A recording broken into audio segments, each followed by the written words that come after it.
मैं डॉक्टर मनीराम मीणा, सहायक आचार्य समाजशास्त्र, एसएमई गवर्नमेंट पीजी कॉलेज नाथ द्वारा सभी छात्रों का हार्दिक स्वागत और अभिनंदन एवं यूट्यूब पर देखने वाले विद्वान साथियों का भी हार्दिक स्वागत और अभिनंदन। जैसा कि आपको पता है, हमने पिछले व्याख्यान में आपको धार्मिक असमंजसता के कारण एवं दुष्परिणाम के बारे में विस्तारपूर्वक जानकारी दी थी। उसी संदर्भ में आगे बढ़ते हुए आज का हमारा टॉपिक है धार्मिक असमंजसता को समाप्त करने के लिए सुझाव। जैसा कि आप सभी भली भांति जानते हैं कि धार्मिक असमंजसता राष्ट्र की एकता और अखंडता को बनाए रखने में एक बाधा बनी हुई है। अतः धार्मिक असमंजसता को समाप्त करने के लिए कुछ सुझाव एवं उपाय हैं जो इस प्रकार से हैं। सांप्रदायिक संगठनों पर प्रतिबंध लगाया जाए। अगर कोई संगठन धर्म, शिक्षा, राजनीति या अन्य आधार पर धार्मिक भेदभाव का किसी भी रूप में प्रसार या प्रचार करता है तो ऐसे संगठनों पर रोक लगानी चाहिए। सरकार द्वारा कठोर कार्रवाई की जानी चाहिए तथा तुरंत दंड देना चाहिए। इससे धार्मिक असमंजसता को कम किया जा सकता है। संगठनों के नामों में हिंदू, ईसाई, मुसलमान, जैन, सिख या ऐसे ही शब्दों के प्रयोग पर विधान द्वारा रोक भी लगानी चाहिए, जिससे धार्मिक असमंजसता फैलने का आभास न हो और उसे पूरी तरीके से रोका जा सके। राष्ट्रीय एकीकरण की शिक्षा।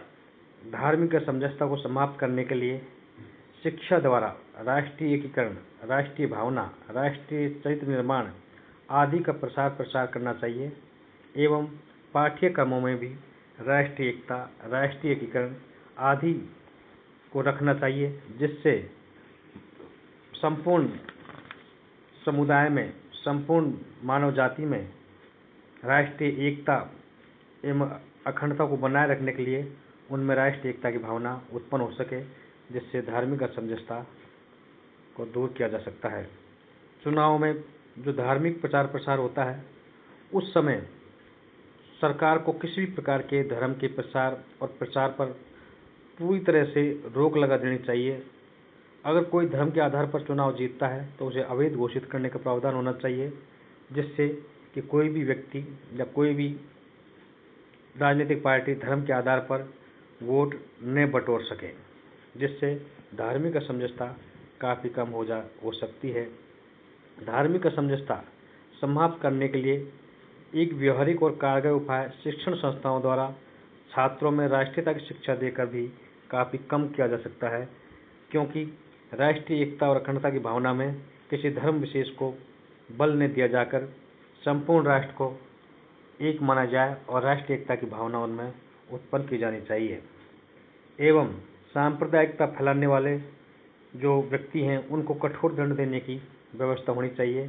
सरकार को सांप्रदायिक फैलाने वाले लोगों को ऐसे दंड का प्रावधान करना चाहिए, जिससे कि वो भविष्य में किसी प्रकार की सांप्रदायिकता फैलाने का साहस न कर सके। सभी समाजों का ये शाश्वत और सही नियम है कि सभी धर्म ये चाहते हैं कि सच बोलना चाहिए, सत्य ही सर्वोपरि है और सभी जीवों पर दया करनी चाहिए। चोरी नहीं करनी चाहिए, व्यभिचार नहीं करना चाहिए, नशा मत करो और प्रत्येक जीवों पर दया करो, गरीबों और कमज़ोरों की सहायता करो। सभी धर्म ये नैतिक शिक्षा देते हैं और धर्मों के मूल्य भी यही होते हैं। कोई भी धर्म हिंसा नहीं सिखाता, इसलिए यह आवश्यक है कि प्रत्येक स्तर पर संस्थाओं द्वारा बच्चों, युवा, प्रौढ़ आदि को नैतिक शिक्षा दी जाए, जिससे कि धार्मिक कट्टरता बुरी चीज़ है। नैतिक शिक्षा द्वारा संकीर्ण विचारधारा एवं घृणा, द्वेष आदि को दूर किया जा सकता है, जिससे धार्मिक असमंजसता को काफ़ी समाप्त किया जा सकता है। धार्मिक संगठनों की जो सुविधा है उन पर भी प्रतिबंध लगाना चाहिए। जो धार्मिक संगठन असमंजसता फैलाते हैं अथवा फैलाने वालों को आश्रय देते हैं, ऐसे संगठनों पर पूरी तरीके से रोक लगा देनी चाहिए और सरकार द्वारा उन्हें प्रदान की जाने वाली सभी सुविधाओं को समाप्त कर देना चाहिए, जिससे कि धार्मिक असमंजसता को समाप्त किया जा सके।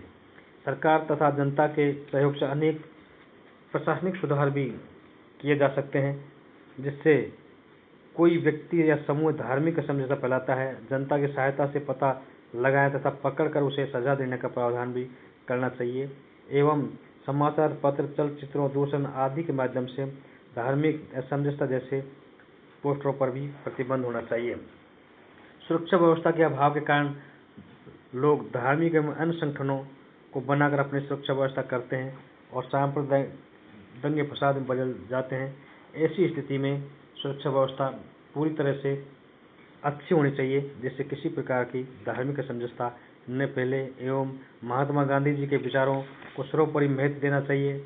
राष्ट्रीय एकता की भावना उत्पन्न की जाए, जिससे कि किसी भी प्रकार की प्रत्येक व्यक्ति या मानव समाज में दूसरे धर्मों के प्रति किसी प्रकार की घृणा उत्पन्न हो, कुछ ईर्ष्या उत्पन्न हो।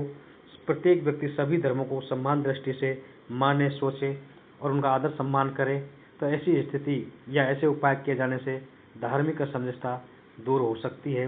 अतः हम कह सकते हैं कि धार्मिक असमंजसता को दूर करने के लिए प्रत्येक व्यक्ति को अपने परिवार, समाज, राष्ट्र के लिए एकता की भावना होनी चाहिए और उसमें भाईचारे एवं सद्भावना की विचारधारा उत्पन्न की जाए, तो राष्ट्रीय स्तर पर धार्मिक असमंजसता को समाप्त किया जा सकता है। हम अगले व्याख्यान में निर्जाति की असमंजसता पर आपको विस्तारपूर्वक जानकारी देंगे। धन्यवाद। थैंक्स।